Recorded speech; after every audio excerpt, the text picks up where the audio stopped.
thankfully. My side, Yeah. I just heard one, so I don't know. But I think it was just one time, lah. Hopefully, it doesn't continue. Okay. Okay. Yeah. Doc, how are you? Like, what happened to your arm, man? I so it's something stupid. Uh huh. So I was riding my road bike, and the road bike doesn't have all the bags to hold the stuff. So I was hanging my groceries off the handlebar, and luck would have it that that bag went into the front wheel, and then I became a Superman, and then I landed on my left elbow. So it resulted in four fractures in two different bones, Oh Lord. and I'll be undergoing surgery tonight. Yeah. And here Oh, you are good. still doing the podcast with us. Do you not want to Uh, take a break?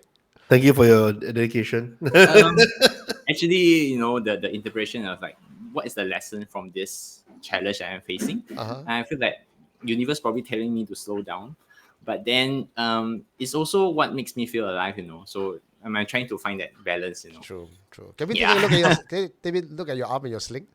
Yeah. Three. Oh. I think. So my left elbow. Oh, Yeah. lucky is left. I mean, I'm assuming that you're Yeah. right-handed here. Yes, I'm right-handed. Yes. Wow, that So, is. We yeah. gotta So great. we gotta go and sign on your cast lah. Yeah. Yeah. Those come through. Those will come through. Here you So get the chop. They put the logo there. yeah, Strange World logo on the card. The gratitude, right? The gratitude, I counted my gratitude, what I have, Yeah. despite this incident. It's like gratitude that I hurt my arm and not my head.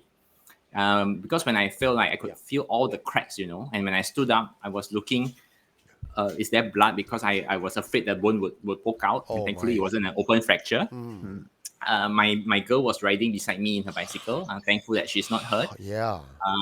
And then, when I went to Changi Hospital, there's this thing that admission could take up to 36 hours. Yes. Yes. I'm like, okay, but I arrived in my ward with a transitional facility, everything only in 7 hours. So very, very grateful for that and thankful for that.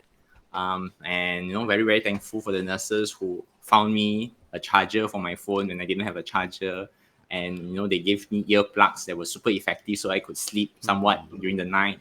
So a lot of things to be thankful for, and thankful for all the help that I received. Yeah. Dr. Young, thank you for such a positive look at life because, when things happen, most people would just focus on the bad and forget about all the good that has happened. And when we talk about gratitude and positivity and elevating our consciousness, this is what we're talking about, seeing the silver lining in everything. And I think you kind of sums up that sentiment that I feel about life very, very strongly. Thank you so much. Yes. And Most welcome. before you guys carry on further, just know that everything has been recorded so far. Yeah, and I feel that was happening. I know because I promised our viewers that I would love to record behind the scenes stuff, and this is beautiful. All right, so on for today's Strange World podcast episode number 4. Welcome back to Strange World. If you joined us last time, you remember that we cracked open a pretty wild idea. The thermodynamics. The same laws that govern heat and energy might also explain supernatural activity. We ended on a game-changing thought. What if hauntings, possessions, and even ritual practices aren't just spiritual experiences, but physics at work? Dum dum dum. We talk about how spirits, if they exist, might need energy to manifest, and how places with high emotional intensity might be storing and replaying moments like a vinyl record. But we didn't stop there. We also touch on something even more unsettling. What if certain beings, certain forces aren't just interacting with energy, but consuming it? That's where we left off, and tonight we pick up right where we stopped with some of the most chilling examples of energy-draining entities from Southeast Asia, and then we move forward to something even bigger, fire rituals, and whether ancient traditions were actually early forms of energy manipulation. Buckle up, because this is Strange World. I really don't feel good. You're getting a vibe. Is anyone here? What did you find? You are listening to Supernatural Confessions. And with me on Strange World today, we have Dr. Yong, recovering from a fall that he had and going for surgery this afternoon, but still refusing to stop podcast, because we enjoy this so much. Just to be sure, Dr. Yong, we didn't strong arm you into doing this, right? I don't think he's got an arm to fight back.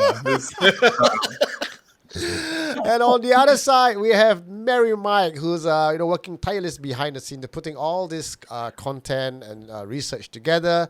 Mary Mike, how are you guys doing as well? I'm definitely better than Dr. Yong, I guess. I don't know. Thankfully. Yeah, I know, right? Wing, wing, nudge, nudge. Okay, so what do you have for us today, Mike? Okay, well, the last time we spoke about thermodynamics, we sort of implied that it is energy that is dissipated. So if we went through the different laws that we discussed, the first law being that, okay, in less scientific terms, thermodynamics is heat and energy. And because it is energy, we have sort of implied that this energy is the same energy that ghosts, spirits, unseen forces seem to be able to manipulate, right? And we also talked about bioelectric energy, that humans, our bodies, we do emit a certain level of bioelectric energy, which seems. Sorry, there's drilling in the background. Whose room is it now? Last week was Dr. Yong's. Now is it yours, Mary Mike? yeah, definitely. Next session will be Eugene's. Oh no, Eugene's studio is well insulated from sound. Yeah, man, I should start. Yeah, I should start considering doing out the studio setup. No, like then Okay, again, so my studio is like I use it 4-5 times a week, so the investment is worthwhile, not for you guys. yeah, okay, so bioelectric energy is emitted by humans, and here's the thing: we also interestingly define what energy vampire is Ah, in the office. my ex-girlfriend.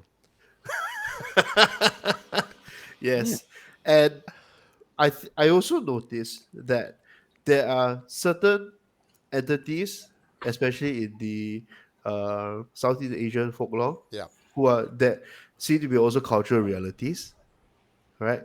Like most significantly, Miss P, as we have learned, the Pontianak, you she is, mean? yes, Miss Okay. P, that one. She is known as a vengeful female spirit that is said to drain the life force of its victims and leaving them weak or lifeless. Okay. What do you think, Eugene, about this specific sentence? Draining the life force of its victim, Yeah, leaving what is them your lifeless. experience? Correct. I I have not experienced a Pontianak directly, but according to the law of Pontianak, what you just described them to be true, and we look at cultures around the world, the an entity that can drain your life force would be in the West because we call a vampire. That term is not quite used very much in the East Side. We don't have vampires, and when we mention vampires, immediately our mind goes towards Dracula, fiction, or the Count, and it's all a Western influence. But if we just use the word vampire, meaning to drain life force and energy, doesn't necessarily drink blood, then the Pontianak, as a apex predator, do fall into that category. And hearing from the ground what people have reported about Pontianak, how she drains the life force is she drains, firstly, she incite fear. And because of the fear, that's what she feed on first to then manifest to you. And the question is whether she drains you like a traditional vampire, or she incites so much fear within you that you get a heart attack and you die. So according to old wives' tales, people who found victims of Pontianak are usually they are frozen in shock and their face is contorted. And in one particular case in Tekong, it was said that the entire body was devoid of blood with no puncture wounds. So we don't know if that is the work of the Pontianak or another entity, but certainly in Southeast Asian law, there are entities that drain blood, not through puncture wounds, or drain energy to the point where you are just this dried corpse. So what about symptoms like lightheaded, dizziness? I think there are people with third eye who have mentioned before that when they enter an area that is heavy with presence, they feel dizzy. Yeah. So some of the most common symptoms for people who are sensitive or with third eye is headache, nauseous, or the sense of uh, having their body just feeling very weak and exhausted. So if we use the law of thermodynamics, that it does seem like something is pulling energy out of them. There's a transference of energy. Would Right. you would Eugene, would you say that in terms of the penanggal Yeah. or in the Borneo term called balan-balan or the langsuya, would they function in the same way? And how is it different or how is it the same based on your understanding? I think we've talked about the Penanga. Penanga would be the flying head, the one with entrails, right? So this the law, the legend of the Penangal is that it's not a ghost, not undead, unlike the Pontianak that comes from is a deceased woman, a pregnant woman, and coming back to life. The Penangal is actually a witch who wants to remain young forever, and in order for her to remain young, she needs to feed on the blood or the energy of pregnant woman or young fetus. So there's still the idea of drawing energy through feeding, or, or or in this case, what we're talking about from a scientific angle, the transference of energy from one being to another being. Yeah, and when you mentioned the lifeless corpse, right, drain of blood without puncture wounds, this is actually what happened to my pet chickens when I had them. I incubated eggs and they became chicks and then become chickens, and then I housed them in a makeshift, not kennel, chicken coop, yeah. Okay. And I was working overseas. And then, in the middle of the night, my parents and my brothers were staying at home. They heard very unusual noises in the middle of the night about 1 a.m. Yeah. But then they did not investigate further. The next morning, they went to see both these chickens in the coop had their head almost severed off, Ah. but then there was no blood on the scene at all. But there were two small round puncture wounds around their rump area, and then they could not find. But then they were at different corners of the coop. Everything was a mess, but there's no blood, nothing at all. And then the bodies were dry. We couldn't. And then my scientific mind was running through the potential, predators that could do this. Whether it was a civet cat, whether it was cats, and then but the cage door was not unlocked. There was no entry, and then we could not find a reason. Until now, it's still a mystery to me. Wow. Oh. Wow, that is a showstopper right there. Just Bloodless, gonna. two chickens bloodless, with a small round wound at the rump, and then the neck nearly severed off, but no blood at all. Yeah. Could it be a human doing some ritual thing? But then Yeah. they would have left the door. They wouldn't have locked the door back, lah. I don't think they would be so kind. So I have no idea. That sounds like some I think cases where what's that creature in Philippines that drink the blood from Duende. kettles? No, I forgot its name already. Like they were Aswang. No, that is different. Aswang is can't- the amniotic fluid. yeah. Chupacabra. Chupacabra? Yeah, yeah, Whoa. chupacabra, right? But that one is Mexican, right? Mexican. Oh yeah, yeah, Mexican. Okay, Filipino, Mexican. Can because Philippines have Spanish Yeah, Mexican yeah, yeah. influence. So might have brought that custom or culture of supernatural over to their side. So I think yeah, the chupacabra, the one is the goat like creature that sucks the blood of other animals. So again, yeah, we do see this recurring theme of sucking blood or sucking energy across cultures with regards to the supernatural. Okay, another example that I have here is the Datuk Keramat. Ah, Guardian spirits believed to grant blessings and protection in exchange for offerings. Now, okay. when you consider the the the description, right? There is an energy Yeah. transaction whereby you give and then they provide. Just that energy is in the form of physical items. But we must remember that everything at its core are different types of vibrations, vibrating at different frequencies, right? Yeah. So we're tying it back to what we have learned in also episode 2. And So here is, could this be an unconscious ancient understanding that spirits require energy to manifest and interact with our world? So, is that a question? Yeah, yeah, in that sense, like we are going off rails here. In that sense, we are taking what we understand about the thermodynamics, Okay, what we so understand about energy. we Yeah, redefined again last week, right? Like everything is energy because everything has vibration and everything has atoms, correct? correct. Air, intention, thought, on the greater scheme of things, everything is an exchange of energy. So we are going with that line of reasoning. Yes, So correct. I just want audience to be in this with us on Oh the yeah, same page. So in that case, what we talk about Datuk Kramat is not just specific to Datuk Kramat, but any forms of deity that requires veneration that's and right. offering. Datuk Kramat is an entirely different topic that we can open that can of worms in time to come. But I think I'll just use a general term of deities that we in Southeast Asia venerate along the roadside or at various areas with a small shrine. And usually go there, we put three joss sticks at the very least, if not apples, oranges, or fruits.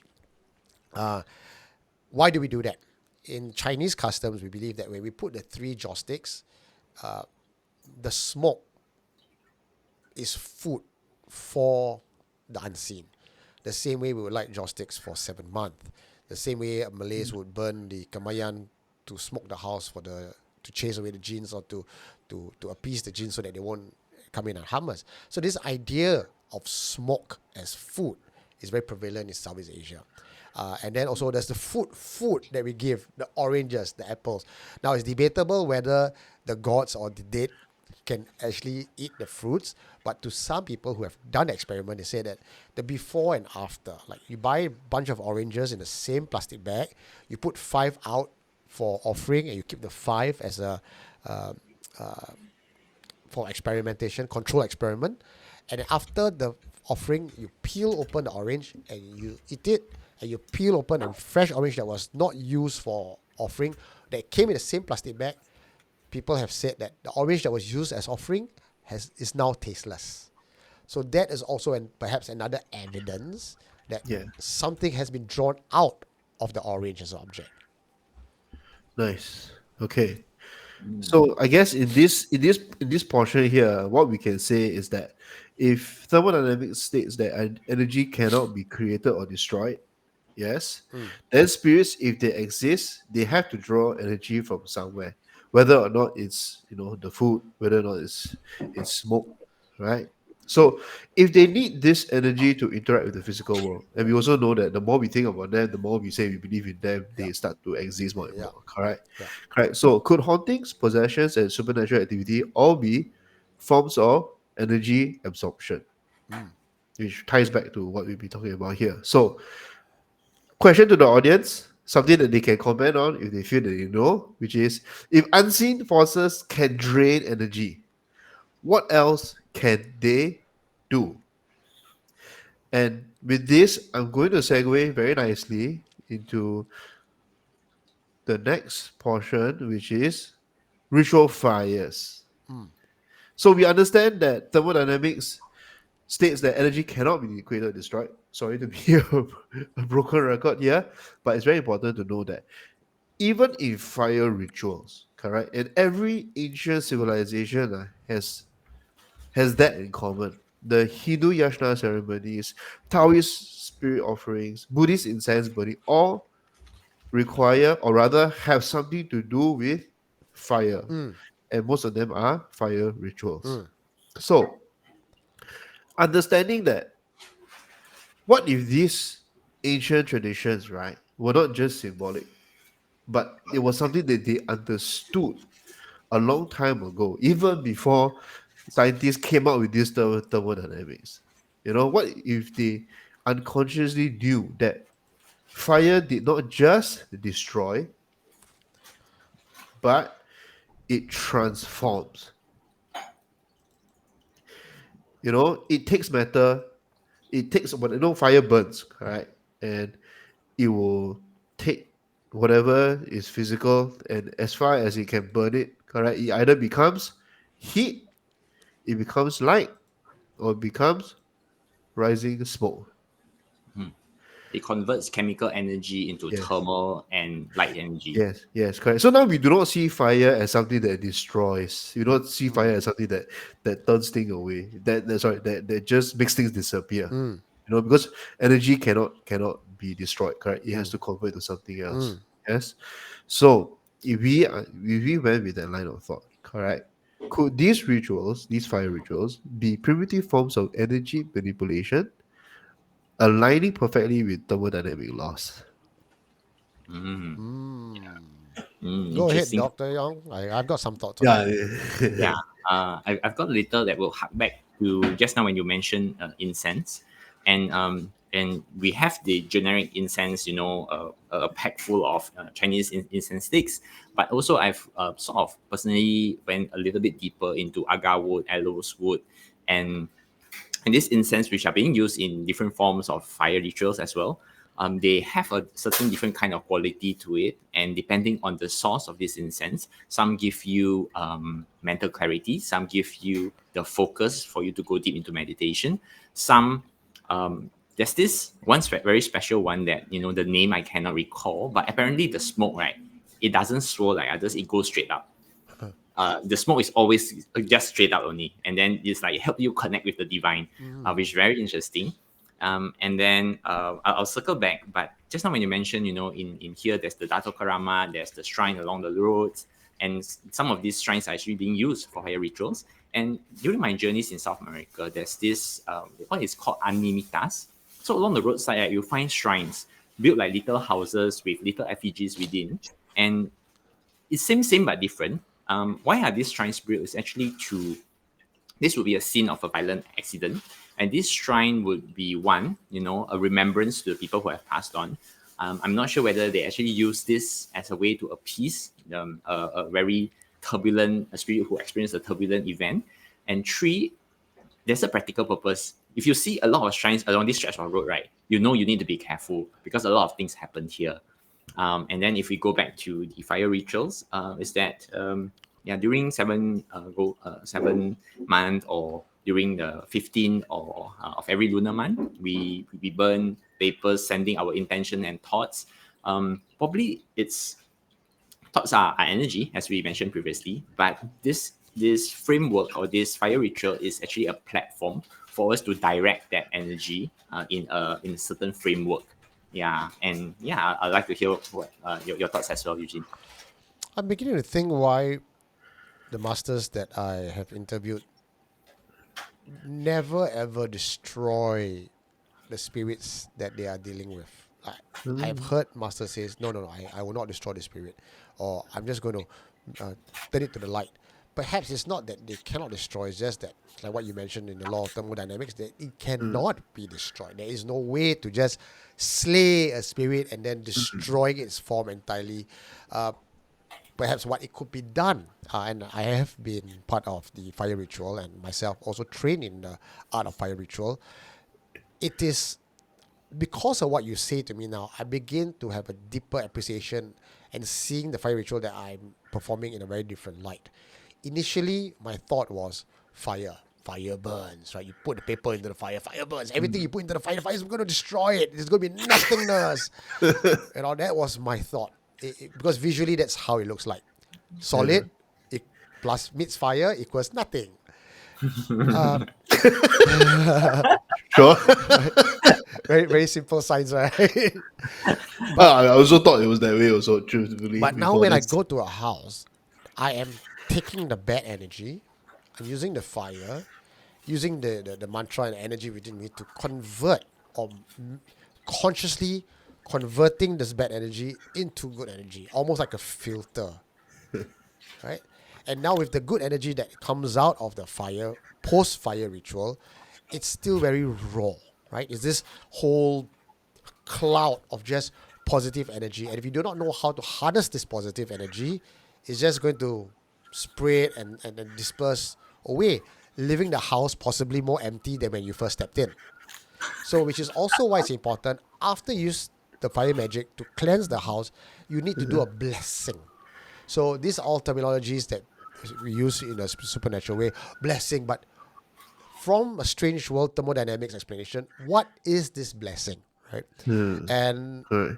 I would imagine that positive energy cloud in the air, post fire ritual that I just mentioned, I am now manipulating this energy to form it into something more meaningful.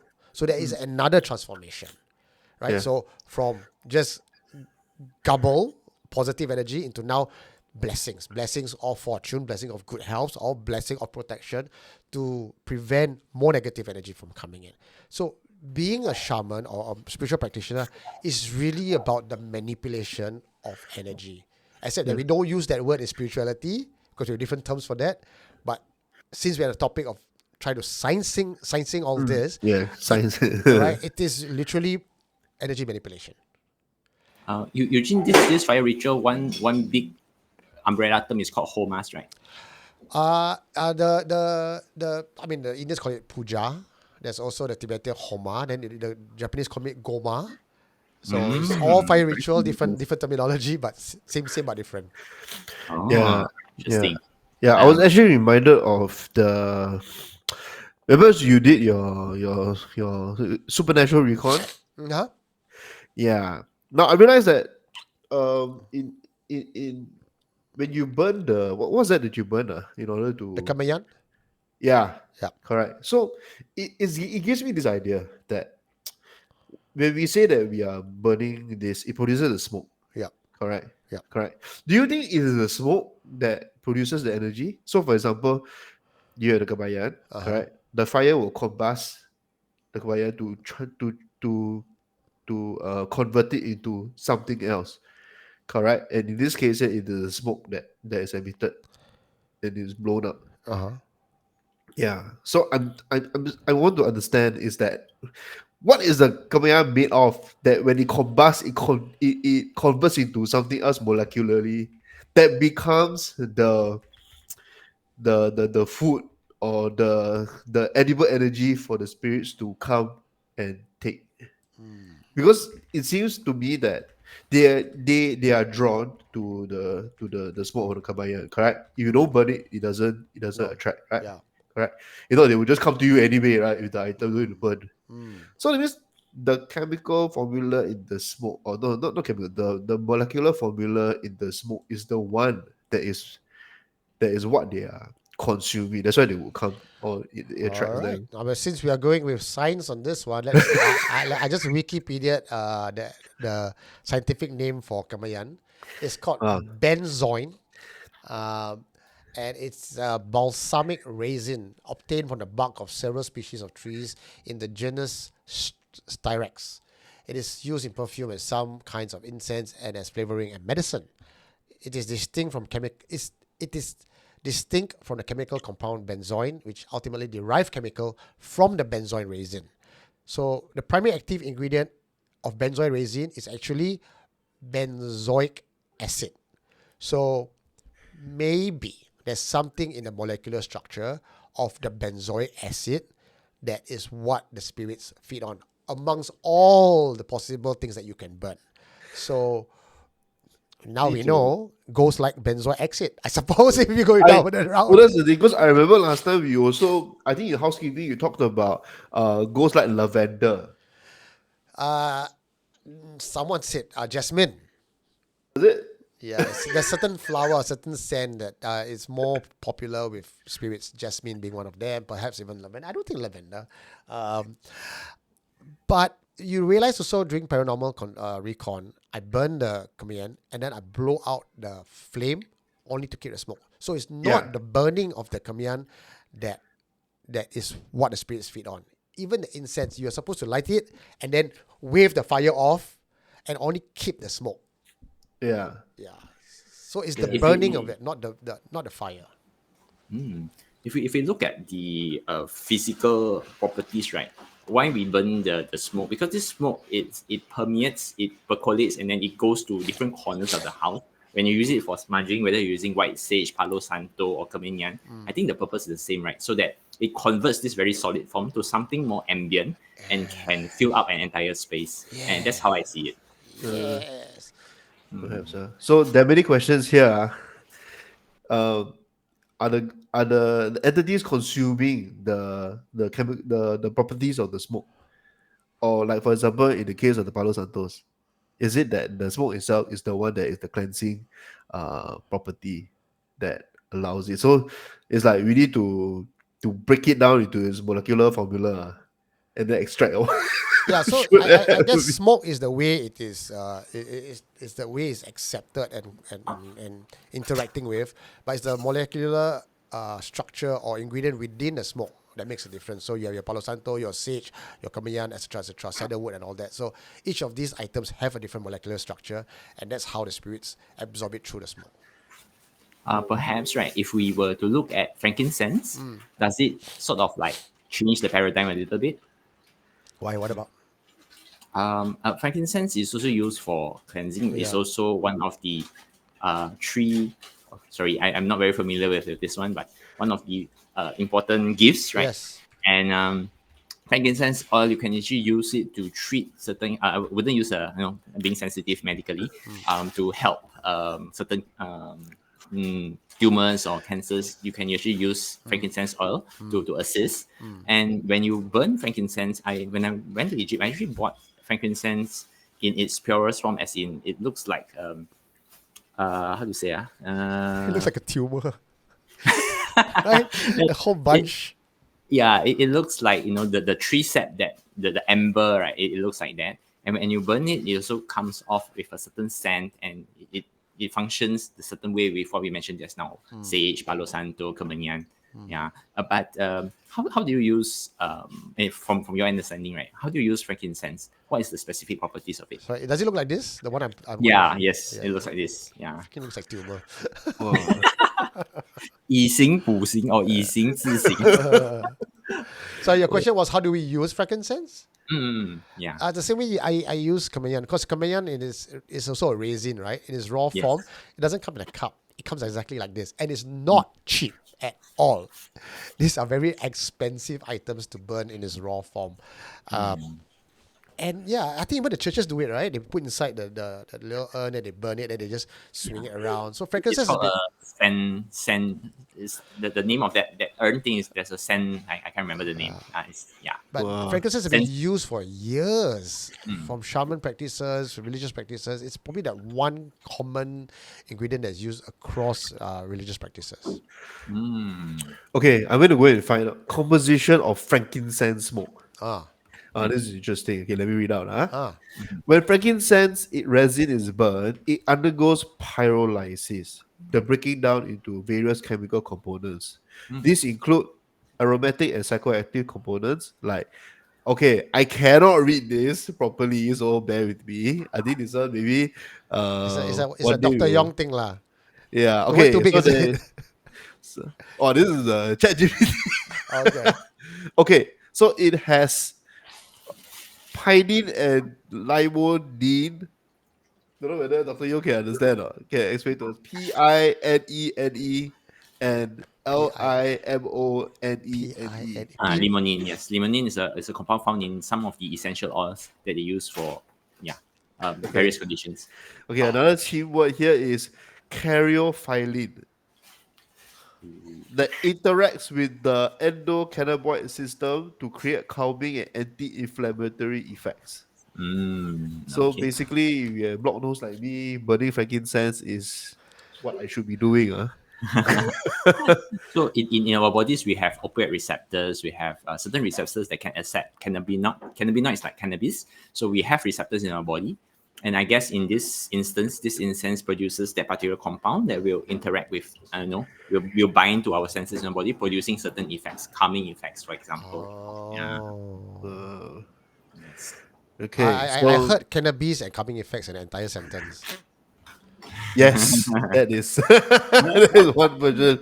Okay, so which means that in all these components, there is one or two or perhaps even more that would attract either spirits, or we would say that would attract energy, depending on whether it's positive or negative energy. Is that a hypothesis to look into? Yeah. So Um, just to add on to the discussion, right? Just now I talked about the Roman Catholic, the swinging the thing. Yeah. That one is called a censer, CENSER. Uh, So it is done by the Roman Catholics, and then they put incense within and then burn it, and then that smoke is also meant to purify and probably help with the transcendence process of communicating with God. Yeah. Well, Hmm. all right. Okay. So we got around and around. Okay. Now I'm going to pose this to the listener. All right. What if fire rituals were not just spiritual traditions, but thermodynamic transactions? Okay. And if that is true, what else is happening in these rituals that we don't yet understand? hmm. If anyone there knows anything, is deep into this stuff, please comment or text Eugene. Okay, now finally we're going to move on, okay, to a bigger question that I'm going to build up here. Now, fire transforms, elevates, and pushes energy into a different state, as we Uh-huh. have seen. Mm. Now, could this movement of heat, the burning of incense, and the rising smoke be an early intuitive understanding of the laws that govern energy transfer? And finally, with this energy transfer, is this fire a bridge between worlds? And what happens when the energy reaches its final destination? Okay, so listeners, today they have a bit of homework, a bit of reading up when they want to know. These are questions I don't dare to answer as well. Uh, I mean, because it's not science, like it's not like the hard science that we have the perfect answer for you. So most of it is hypotheses and evidence, anecdotal evidence that we have found along the way through experiences that we can try to put together a certain pattern for you guys. But Dr. Young, yeah, any reply to that? Because it's a very long sentence. I'm still trying to digest it. Um. Let me think. I'm also trying to digest it. In that when we talk about thermodynamics, right? And when Mike, you mentioned the final form, so we know Yeah, that energy cannot be destroyed and then it correct. transforms. Yeah. So let's say when we burn something and Yep. then it transforms into light and then perhaps cracking the sound, the smoke. But then what happens if we follow this smoke to the end, right? What happens to it? We follow this energy to the end. What is it transformed after that? Uh, So I think I did research, right? What happens to this? And then when it's like light from the sun, it goes into space. There's heat, Correct. but and then after that, it slowly dissipates. Yeah. So what happens to that? So the end result, what scientists say, it becomes the background cosmic radiation, and Wow. and, and that's why when you have a Geiger meter, you can pick up background radiation because this is from starting from the birth of the universe. When all the energy is converted, eventually part of it becomes background noise. Yeah, and as the universe expands, as it grows, it can accumulate more and more, and the background noise stays there. And whether it gets converted to another form, I'm not sure. But then it sort of pursues the idea that after we convert, chemical to potential energy to Uh-huh. kinetic energy to thermal energy, then what happens to it? The answer, the eventual end of it is background noise. Or is it, or could it be like a cycle? All the Yeah. shamans and the magic practitioners what they're actually tapping on is that recycled energy from the universe. Okay, we don't Yeah. know. It's just speculation at because this we always point. say we draw Yeah. energy from the cosmos, we draw energy from the universe. What Mm. is the energy that we are drawing? Yeah, yeah. Yeah. And if black holes, right, it absorbs everything, right, including light, right? Where does everything that being absorbed goes to? Huh. Yeah, so it wonders the question, right? Perhaps, somewhere, some place we are converting that into reforming that into usable energy again, perhaps. So Hmm. does that explain what reincarnation is? Like all these dead souls, dead humans, the souls just linger like cosmic background noises, and then there must be a certain push or some at the end of it. There's a transformation where then they reborn into a new body, a cycle, so to speak, like how water will go up to the clouds, come back down as rain again, and then there's a whole ecosystem to govern the movement of soul energy. Or some atheists, people who do not believe in gods or energy at all, then you just doomed to roam the universe as a background noise. But I like the idea of the reincarnation of water from water to water vapor and Yeah. then cloud and rain. Yes, that's not the water cycle. That's a reincarnation of water.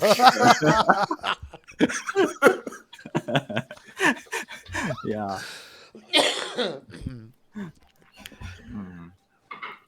Okay, shall we move on? Oh Or yeah, we... go ahead. I got nothing more okay, to now, add.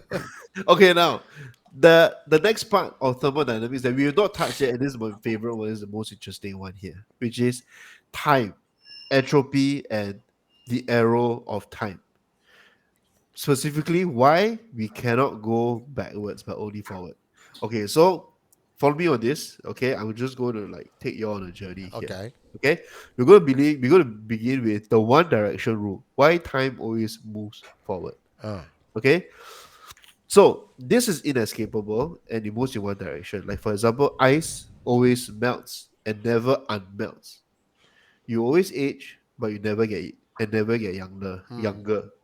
Right? Memories will fade, but they never reconstruct themselves in perfect detail. Why? Because we forget eventually. So there's physical effect, there's also material effect, and there's also consciousness effect on entropy in this case that we are talking about. Okay, we say about the one direction rule. So in the second law of thermodynamics, it states that entropy always increases. Right? It is a reason why things fall apart and why order naturally shifts into disorder. Where, for example, energy dissipation always goes into disorder. So this principle governs not just physical objects, but time itself. Okay?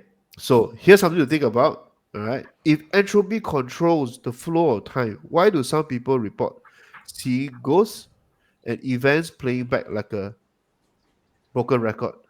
Remember we were talking about how sometimes we see imprints of past, or even the entity itself is a repeat of the past, right? Okay, now another one is, could it be that some locations, some events, and some energies resist the normal flow of time?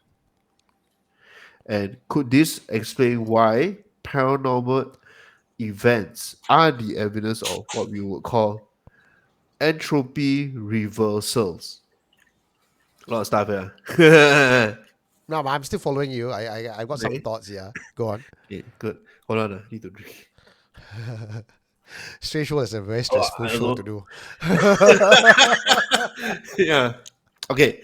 So when we talk about paranormal events and Yeah. entropy reversals, right? So paranormal researchers have documented residual hauntings where past events are replaying on their own, which is something Yeah. that I know Eugene has experienced before. But they're not intelligent ghosts, but they are just energy echoes. Usually you can't interact with them, and they probably won't know you're even there. But they're definitely creepy enough to scare you, lah.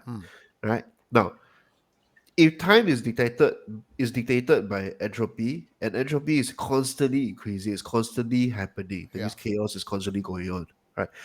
Why do some places feel like they are stuck in the past? Oh. Yeah, there we go.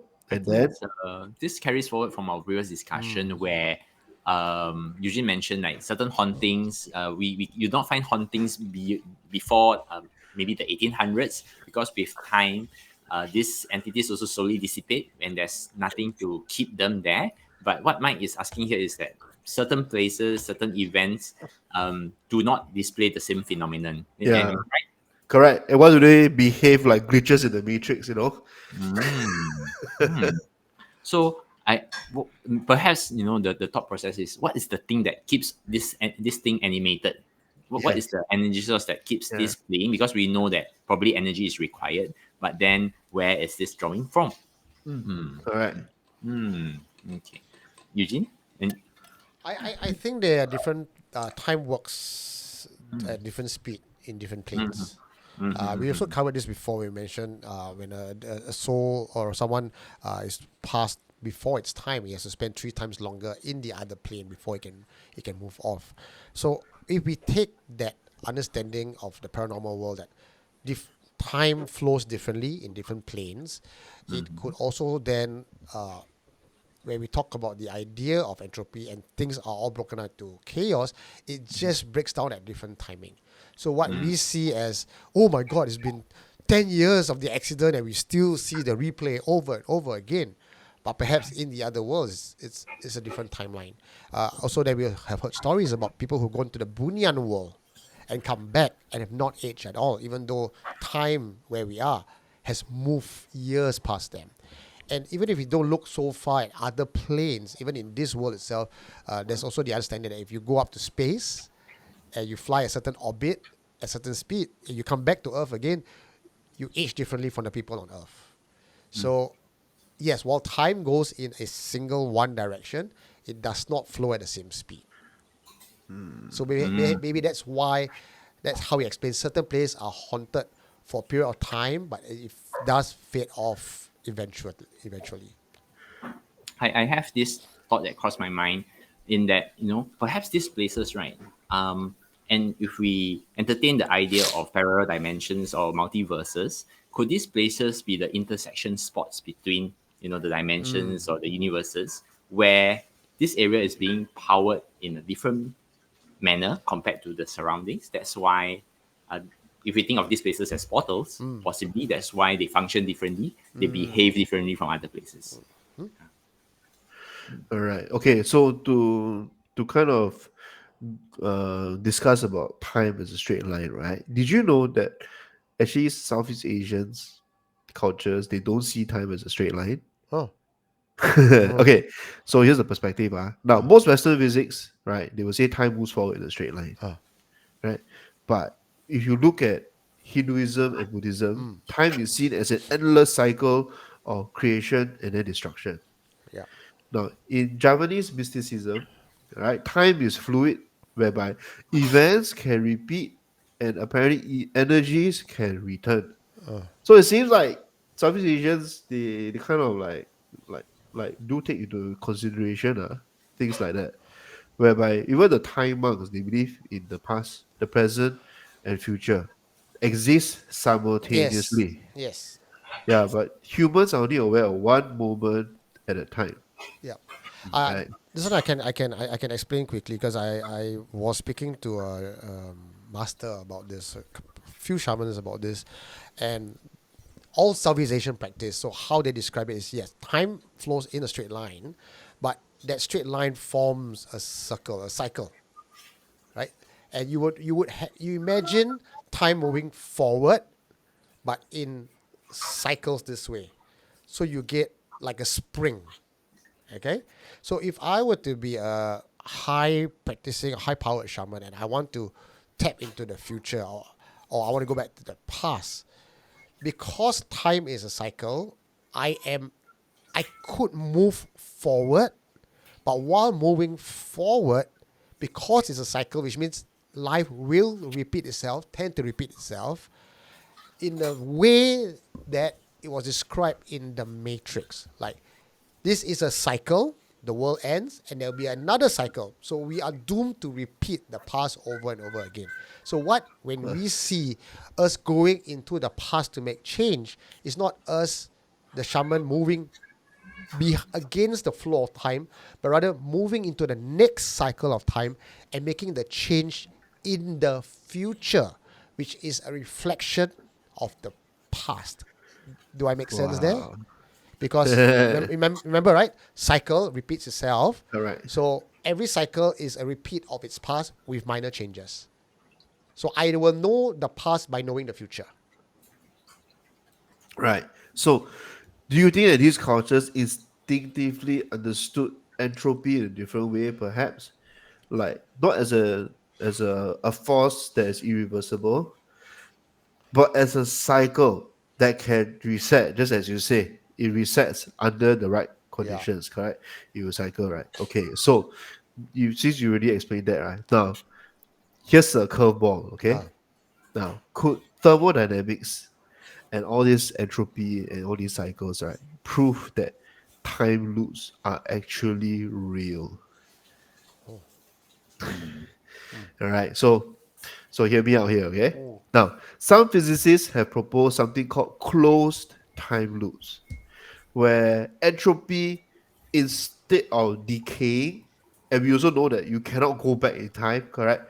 Entropy resets itself, meaning that time folds back on itself at certain points, whether it meets the right conditions. Because if entropy increases in normal time, what happens if it resets? Right?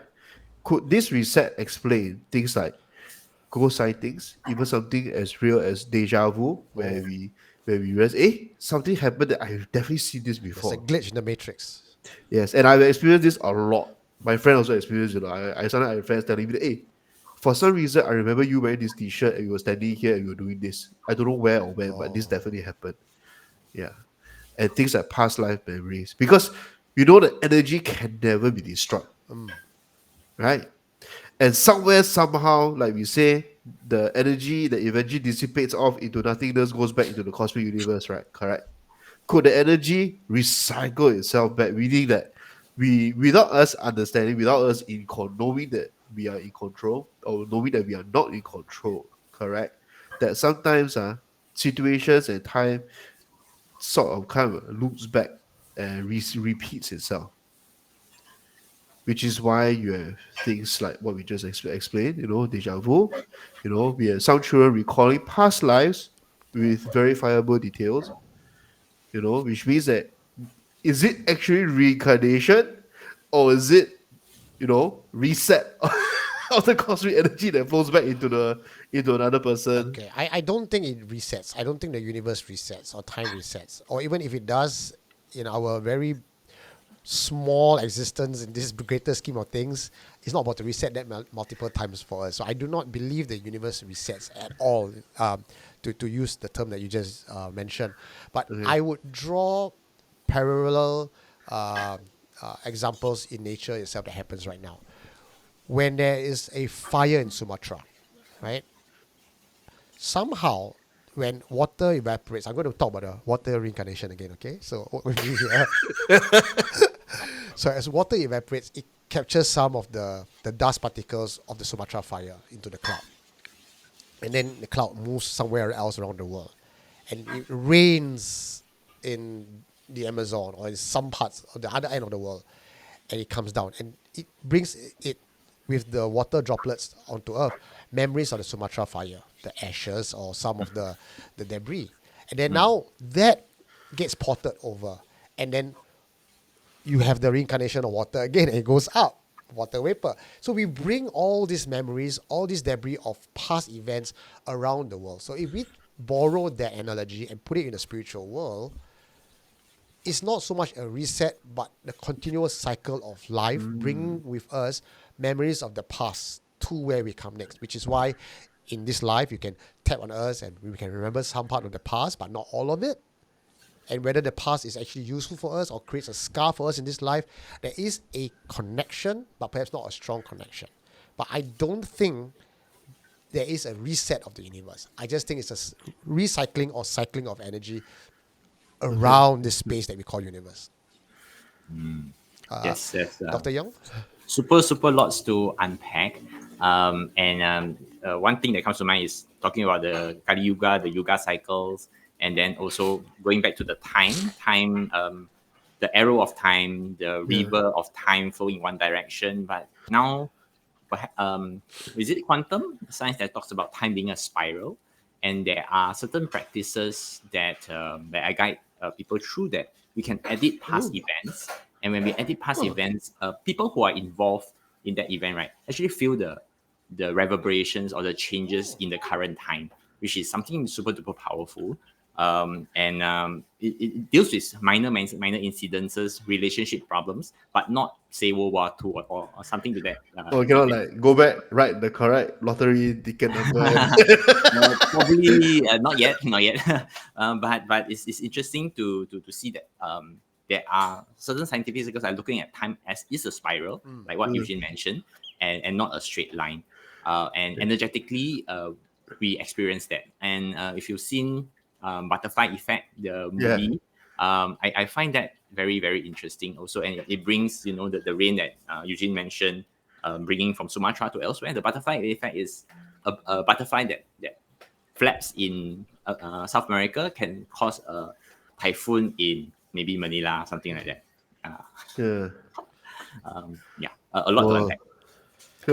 So that's why we're all interconnected. yeah. That's kind of the thing here, you know.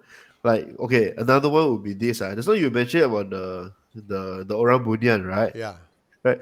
Do you think these are beings that would live or exist outside of time? I don't think anyone lives outside of time. I think we just live Yeah. in on our own lane where time works differently. No, because okay, just now you said that those who have entered into into their realm, right? Yeah. They do not age, isn't it? Yeah, correct. Except that I don't see our version of time as Uh, the default how time should work. I'm not, like we humans own time. I don't be so American, right? Just because it's in America means that's how the world should work. So just because I time see. flows this way for us, Mm, 365 days in a year, that correct.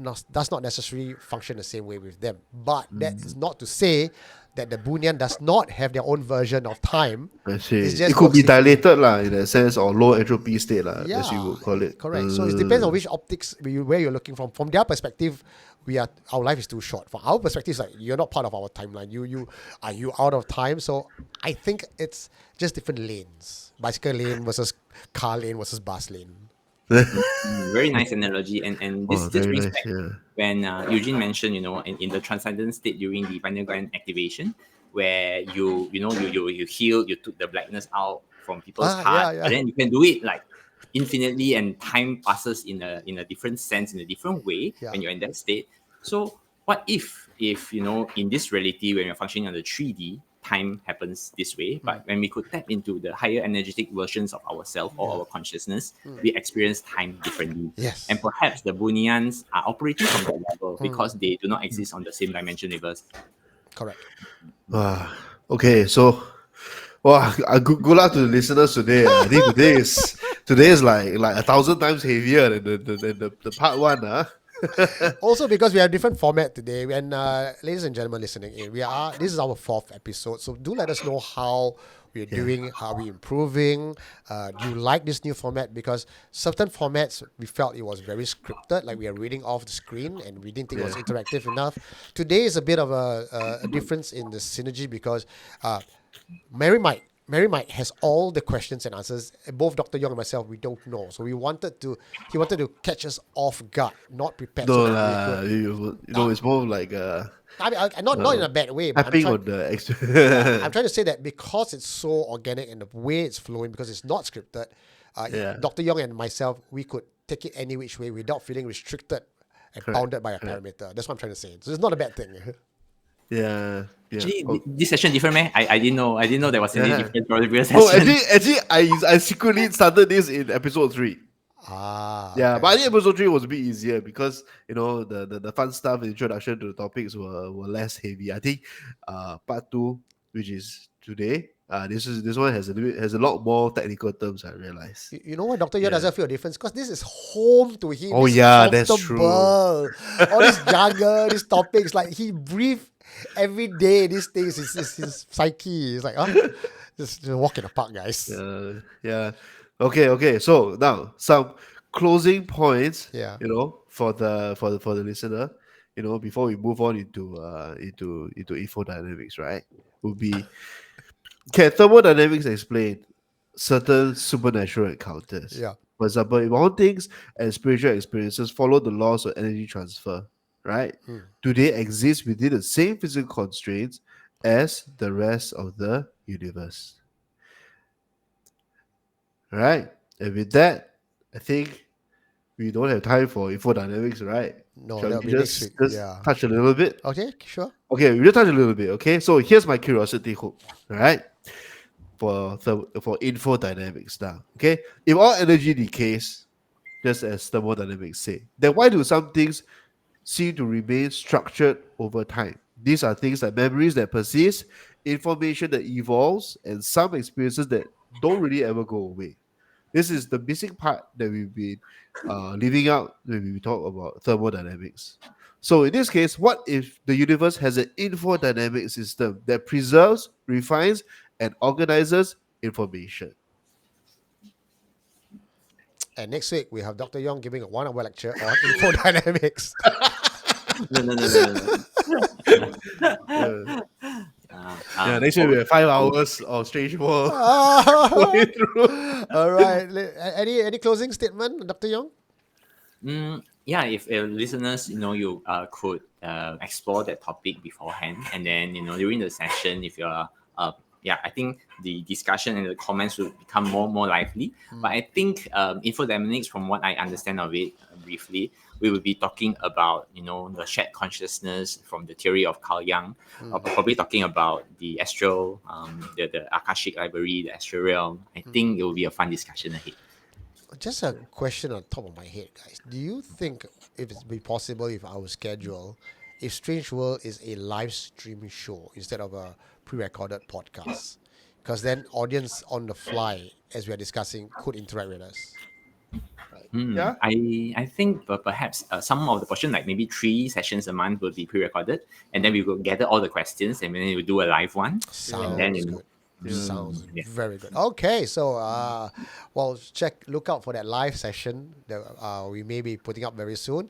But for today, this is Dr. Yong, Mary Mike, myself, Eugene Tay on Strange World, talking about the law of thermodynamics, explain the supernatural occurrences in our world. Well, we'll see you guys next week on Strange World. Goodbye, everyone. Bye-bye. What did you find?